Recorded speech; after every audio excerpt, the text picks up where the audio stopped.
It is time to rate The Rock's Smashing Machine workout.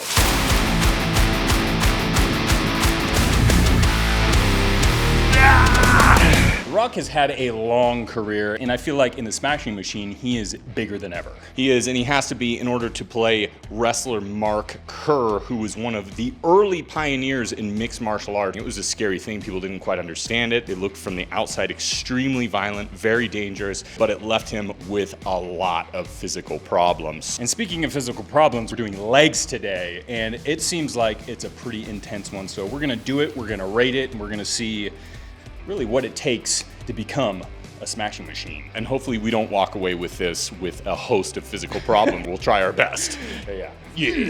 And today's workout is going to be logged in our new Buff workout app. You can pick it up in the Play and App Store. We're super proud of it. We basically tried to build the app that we would always want to use ourselves. So massive exercise library, the ability to level up using experience points like you are the video game character, and we think you're really going to enjoy it. So check it out if you haven't already, and let's get this workout underway. We're gonna be doing some warm-ups now. The Rock, Dwayne Johnson, he does quite a bit of warm-ups these days, and that's probably partially due to him being in his 50s now. I mean, he's not a young buck anymore, and he has to really take care of himself and make sure he's warmed up. For the warm-ups, it is fairly simple. He usually does some cardio, 10 minutes, kind of warm up on a treadmill, does some foam rolling. But the exercise-specific warm-ups are going to be leg swings, adductions, and hip thrusts. So he's really warming his legs up, getting them prepared for a little bit of the heavier lifts, more of the intense lifts that we're gonna be doing, the triceps and squats, stuff like that. So I really like seeing this. You know, we're big advocates of warming up.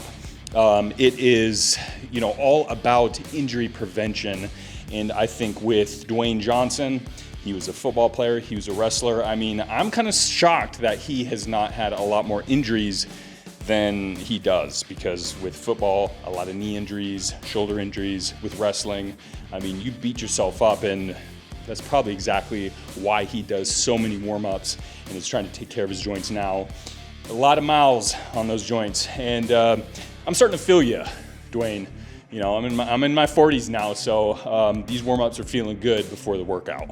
An insane little factoid about the movie The Smashing Machine is that Mark Kerr now is the same age as Dwayne Johnson now. They're both in their early 50s. Dwayne, of course, is playing Mark Kerr much younger, into his 20s and early 30s. So it's pretty wild that they're basically the same, but that really goes to show you what taking care of your body can do. We're on to the meat and potatoes of this workout, and this one is an absolute killer. In fact, we would recommend you be more of an advanced lifter in order to survive this one. What The Rock does is what he calls monster sets, where he goes through 3 to 4 exercises back to back, no rest in between until he's finished with all 3 to 4 exercises, in which then he will take a short break. But this one is going to test your endurance, muscle fatigue. It's going to push you to your absolute brink. And for a guy with as much experience as he has and with the hectic schedule he has, it makes a lot of sense he would design a program like this one. We're doing 10 reps of the leg press, 20 steps of the walking dumbbell lunges, and then 10 reps of the leg extensions. By this point, we are just completely shot. And if we didn't have the years of lifting experience under our belts, we probably wouldn't have been able to make it through this portion of the workout. I mean, hell, we barely made it through it now, and we've been lifting for over 20 years. So if you're looking for something super taxing that you can get done in a short period of time, we would recommend it. But if you have any concerns about your knee health, well, then caution is definitely advised on this monster of a set. Oh, God. Ooh. Ooh. Oh, that was harder than having to sit through Black Adam. Ooh. Oh, man. Ooh. Nothing's harder. Yeah, there's nothing harder than sitting through that.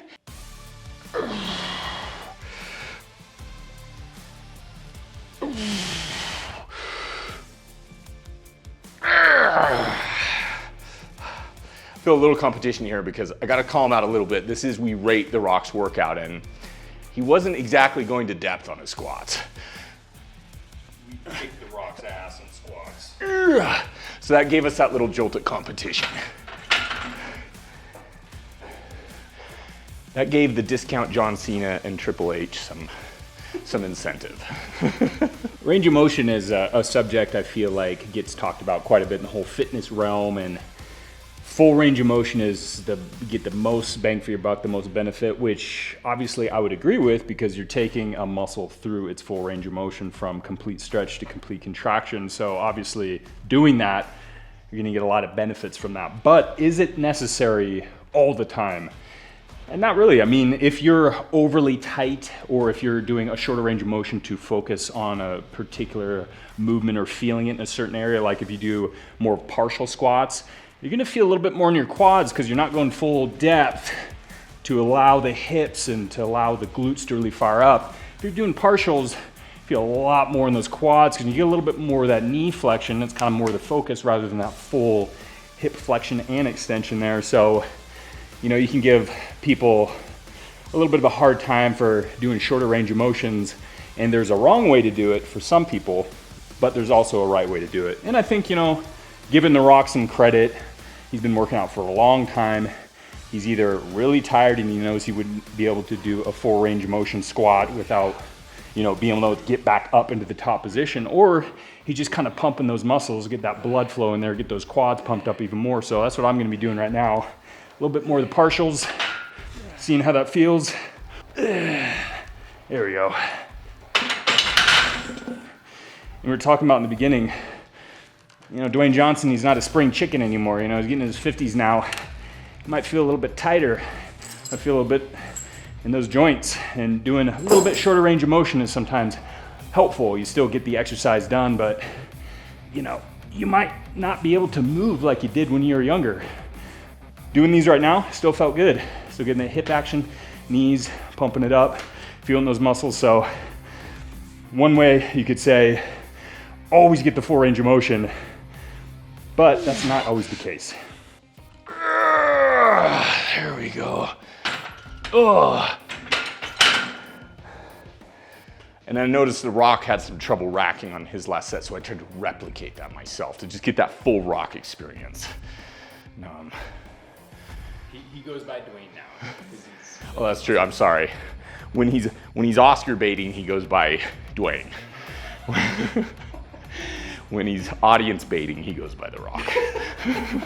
Okay, that wraps up The Rock's smashing machine workout. And it was a hell of a workout too. And I gotta say, I'm a huge fan of tri-sets, the monster sets that he does. Really pairs up 3 to 4 exercises in one giant set, does them all back to back. And I mean, it gets you in and out of the gym quick. And for a guy like that, that's important.